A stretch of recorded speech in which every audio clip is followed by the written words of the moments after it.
வணக்கம். இன்றைக்கி நம்ம கீரை முறுக்கு செய்யலாம். அதாவது நம்ம எப்பயும் பண்டிகை காலங்கள்லாம் வீட்டில் நிறைய பலகாரம்லாம் செய்வோம் இல்லையா, அதே மாதிரி தான். ஆனால் அதுலேயே இந்த மாதிரி கீரையோ இல்லை காய்கறிகளோ கலந்து செய்யும்போது நல்லா பார்க்குறதுக்கு கலர்ஃபுல்லாகவும் இருக்கும், அதே சமயத்தில் கூடுதல் ஹெல்த்தியாகவும் இருக்கும். நான் இன்றைக்கி இந்த முறுக்கில் கீரை கலந்து செஞ்சுருக்கேன். இல்லை கீரை வேண்டான்னா வேறு ஏதாச்சும் அவங்களுக்கு பிடிச்ச வெஜிடபிள்ஸ் கூட போட்டு செய்யலாம். அதாவது பீட்ரூட், கேரட் இது மாதிரி இதெல்லாம் கலந்து கூட செய்யலாம்.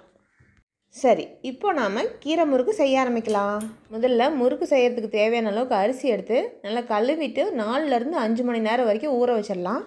முறுக்கு செய்கிறதுக்கு எப்பயுமே புழுங்கல் அரிசி எடுத்துக்கலாம், அப்போ தான் முறுக்கு மொறுமொறுன்னு இருக்கும். நான் இந்த முறுக்குக்கு தூய மல்லி புழுங்கல் அரிசி எடுத்திருக்கேன். அரிசி நல்லா 5 மணி நேரத்துக்கு ஊறட்டோன்னு கிரைண்டரில் போட்டு நல்லா நைஸாக அரைக்கணும்.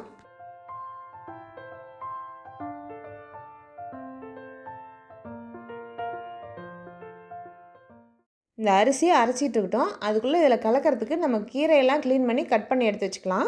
இதில் நம்ம என்ன கீரை வேணாலும் கலந்துக்கலாம். இந்த கீரை தான் போடணுன்னு அவசியம் இல்லை, அவங்கவுங்களுக்கு என்ன கீரை பிடிக்குமோ அதை கலந்துக்கோங்க. நான் பசலைக்கீரை, அரைக்கீரை, அப்புறம் கொஞ்சம் புதினா கீரை இது 3ஐயும் சேர்த்துருக்கேன். அரிசி அரைச்சிட்டு இருக்கும்போதே முறுக்குக்கு தேவையான அளவு உப்பு போட்டுக்கிறேன். அரிசி இந்த அளவுக்கு குருணையாக அரைச்சிருக்கும் போதே நான் இதில் கீரையை கலந்துக்க போகிறேன்.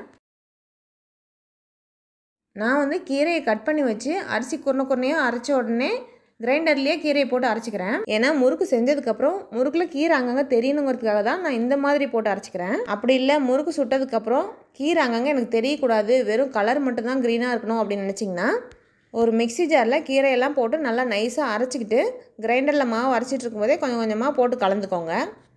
2 விதத்தில் எந்த மெத்தடில் செஞ்சாலுமே முறுக்கு நல்லா டேஸ்ட்டாக இருக்கும். அரிசி நல்லா நைஸாக அரைச்சிருச்சு, இனிமேல் இதை தோண்டிடலாம். இப்போ அரைச்சி எடுத்த அரிசி மாவில் அப்படியே முறுக்கு சுட முடியாது இல்லையா, அதனால இது சப்பாத்தி மாவு பதத்துக்கு பிசையணும்.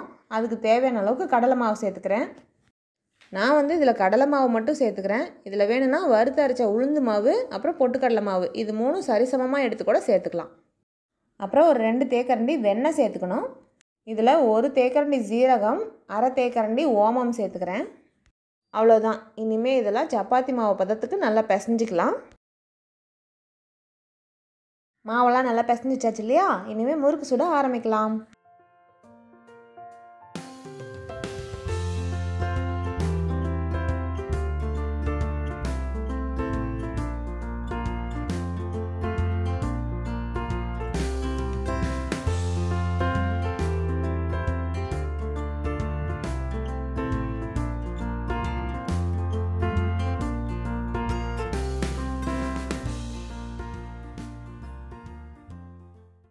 நம்ம எப்பயும் செய்கிற முறுக்கை விட இந்த மாதிரி கீரை முறுக்கெலாம் கொஞ்சம் வேகிறதுக்கு நேரம் ஆகும். அதனால் அதுக்கு தகுந்த மாதிரி பார்த்து கச்சிதமாக சுட்டு எடுத்துக்கலாம்.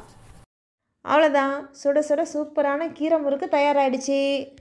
எப்பயும் சாப்பிட்ற முறுக்கை விட இந்த மாதிரி கீரையெல்லாம் கலந்து கொஞ்சம் கூடுதல் ஹெல்த்தியோடு சாப்பிடுங்க.